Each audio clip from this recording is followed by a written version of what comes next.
Live. It says live. I hope I'm live. I can't tell if I'm live, but it says I'm live. So welcome to Stress Talk Live. I'm Heidi Hanna, and I'm tired and excited at the same time, which actually causes a little bit of stress, but we'll talk about that in a minute. I'm tired because I'm having a phenomenal week with Entrepreneurs Organization's Leadership Academy. This is my 4th year. I'm so honored to be back. And one of the reasons I even started this whole journey with Entrepreneurs Organization has to do with the person that I'm going to be talking with here in just a couple of minutes. So I know a lot of you who are going to be watching are part of Entrepreneurs Organization, or certainly have heard me talk about it for years and have heard about this person I'm going to introduce to you, Warren Rustand. And because we only have a few minutes, I'm not going to go through his whole entire bio because it would take about an hour. But I will post some highlights here for you a little bit later. What I will tell you is that Warren has had an amazingly impactful career in professional sports, politics, business, and many of us are hoping that he'll get back into politics someday, but we probably aren't going to have time for that. But look at that. Can you see who just joined us? Do you see that name there? I do. Our friend Jamie. That's Hi, Jamie. right, Jamie. Hi, Jamie. So anyway, this is, as I always say, multitasking at its finest, because I see people's names pop up and I want to stop and say hi. We'll try not to do that too much. But the purpose of our chat today is just to continue what I call the great debate about stress. So since we started working together in Leadership Academy, we've had this fun back and forth conversation about stress and whether or not it exists. And my format for the podcast, which I'm going to be starting in January, is really, what is your perception? What is your personal journey, and what are your practical tips? So we're going to try to get real close together here. Everybody, here is Warren Rustand, and there's me again. So I'm going to give him the center of the stage here, but essentially, Warren, all I asked you to do was show up, be your beautiful self before we go to our gala tonight, and let us know what you think about stress. Well, I frequently say, and I've said in this classroom over the last few days, that stress doesn't exist. Stress to me is simply one's reaction to external forces, sometimes internal forces, that play upon one's mind. And therefore, one takes actions based on that situation. My view is that we have tools, techniques, skills, capacities, and abilities which allow us to not be stressed. I think it's an overused word. I think it's become fashionable to be stressed. I think it's become fashionable to be busy. And I believe we ought to stop the glorification of busy. We have much control in our lives. We ought to exercise that control so that we don't create an environment in which we find ourselves under this pressure or tension that may exist. And I think it's largely self-created. Okay, so he thinks it's largely self-created. I'm going to be like the little narrator here going back. I'm going to push it back a little bit. You know, it's quiet in here, so I think we can probably get away with this. Hey, Jamie, can you hear us okay? Maybe give us a thumbs up or show us some love or something if you can hear us and see us. We'll get you involved here. There we go. All righty. Okay, many of you know this is still my new adventure into this whole Facebook Live thing. So the idea that we spend a lot of time talking about is demand versus capacity. And that, as you know, in my opinion, stress comes when we don't have the capacity to deal with the demands that are on us. But what you and I have talked a lot about is that capacity may be more in our control than a lot of people think, and we can actually expand that. Right, I believe we have enormous capacity personally, that we almost always underperform as human beings, and that we have much more brain capacity, much more physical capacity and emotional capacity, psychological capacity. So isn't the challenge really to build capacity to deal with these external forces that come at us? We know that we get about 40 million stimuli a day, and it's the sifting, sorting, and filtering, and then the prioritization of what we do with our lives that really makes the difference. And we are in control of that priority. And we shouldn't allow ourselves to be induced into thinking that somehow we don't have control. We have much more control in our lives than we actually believe. And so why don't we build our capacity? Right. Why don't we think more deeply about what we want our lives to be and then live the lives we want to have? Which is a lot about intention, right? And it's being absolutely purposeful. about intention. So intentionality plays a huge role in our lives, right? So if you were to say, and people that I know who might be watching this, know that I believe strongly that there are three great principles in life. One is clarity of vision. That's your purpose. That's your why. The second is certainty of intent. That's the intentionality with which we live our lives and the things we do. And the third is the power of our value set, which helps reduce the tension that we might experience in our environment at any moment in time. So I think we have a lot of control, and I think we should exercise that control, which will have the effect of reducing any pressure we're feeling from external sources. I like the word pressure too, and you touched on something super important, which is this element of control, that essentially the stress response, the biological stress response, really occurs when we feel like we're out of control. So the more clarity we have, the more intention we have, the more purpose we have, the more focused we can be. And then it can just be pressure, it could just be challenge, or it could just be opportunity. That's and not necessarily stress. So I want to bring up a point that we go back to a lot, which I think is really important. You get frustrated sometimes about the use of stress, and I appreciate that very much because it's being used too much. Yes. It's being used as kind of a catch-all for all my problems are caused by stress, right? And so when we ask people, how are you? Oftentimes people will respond with, I'm stressed out. Right. Right. I'm under such pressure, etc.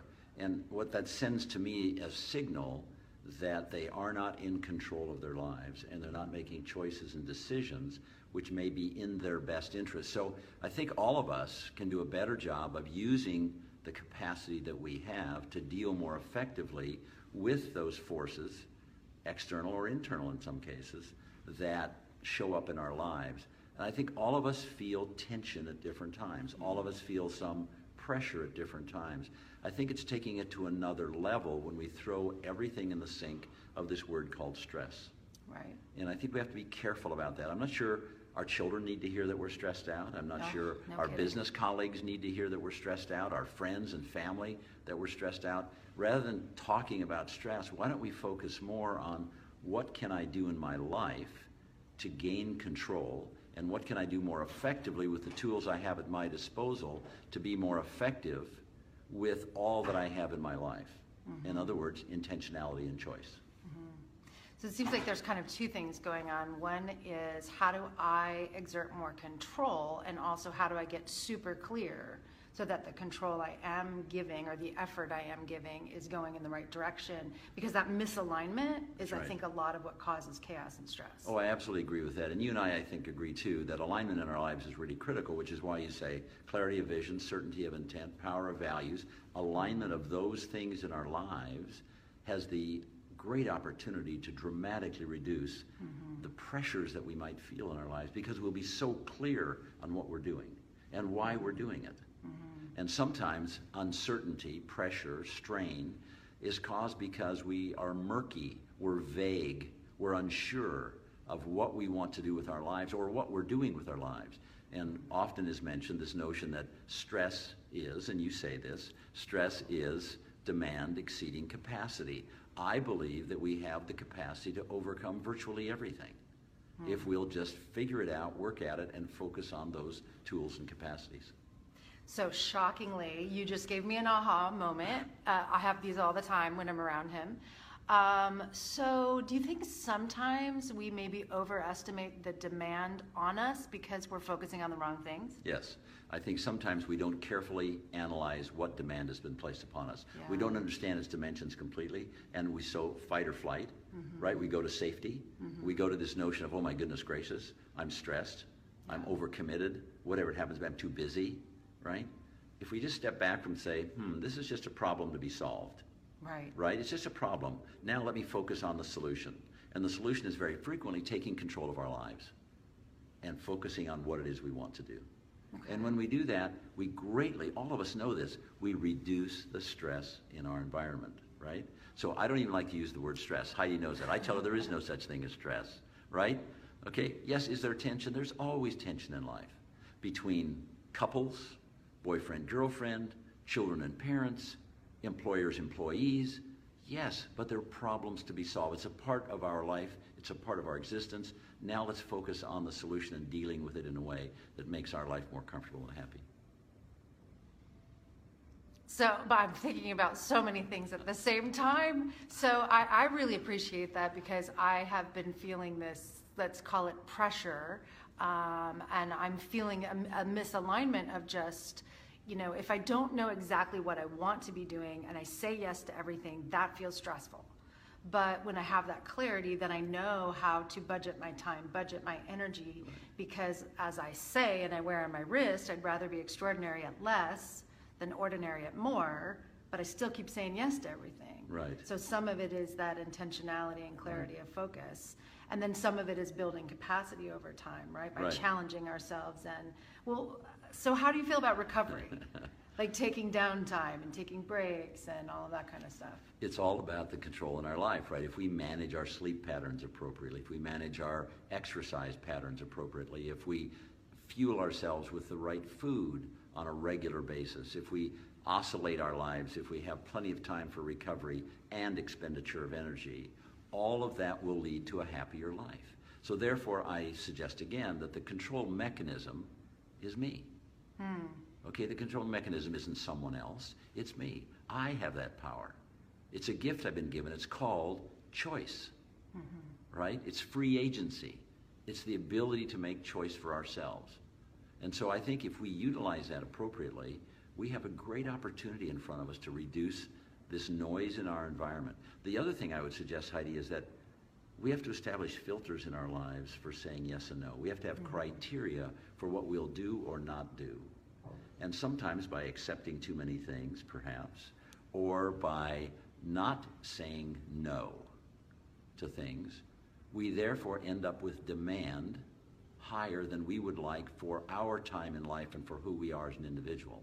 So if we can create the filters by which we accept and do things, and if we understand that no is an appropriate term in our society when I'm busy, or when my life is complicated or hectic, or certain times in our lives where it's not appropriate to be doing these things, then we have control of our life. And frequently, many of us say yes to too many things. And I've been guilty of that in my life as well. And then I had to deal with that. But it wasn't something that I would call STRESS. So you can imagine my tension when I had to tell this man that I was now the executive director of the American Institute of Stress. I shrink a little bit every time I say that. However, I think we're on the same mission, which is to almost, at least for me, to talk about it so we can stop talking about it. Let's define it so we can actually measure it so that we can improve it, because if we don't even know what it is, we can't make any change, and that makes us feel out of control. So it's what I've been kind of thinking of as the stress bucket. If I just dump everything in the stress bucket, it gets heavy and I don't even know how to take things out. But if I can identify I'm saying yes too much, or I'm tired, or I'm not eating well, or whatever it might be, then I can change it. You can deal with and it. It's choice. Yes, it's all choice. Right, and you and I have we have a great friendship. Yes. And you know I love you very much. Yes. We have a great friendship, and we can talk about these things in a very honest, open way. And I think this is an area of our lives where we have to have adult conversations and confront this notion of my life being out of control, or my life having too much tension in it. And we need partners to talk with that about, right? We need to be transparent and vulnerable and say, I need to step back, I need to say no, I need to adjust my life in a way that creates less tension. And the reason why is because we will be healthier, emotionally, physically, mentally healthier.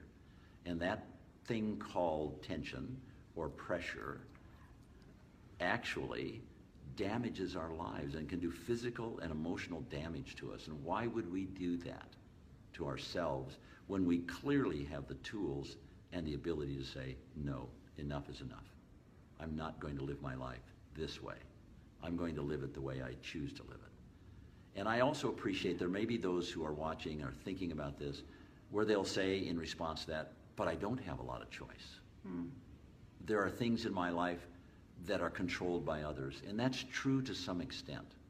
If we have families, we clearly have commitments that we have to meet within that family. If we have spousal relationships or partnerships, there are obligations and commitments. But those are the frank and honest conversations we have to have with each other to assist each of us in those environments, or all of our family in that environment, to live a healthier life.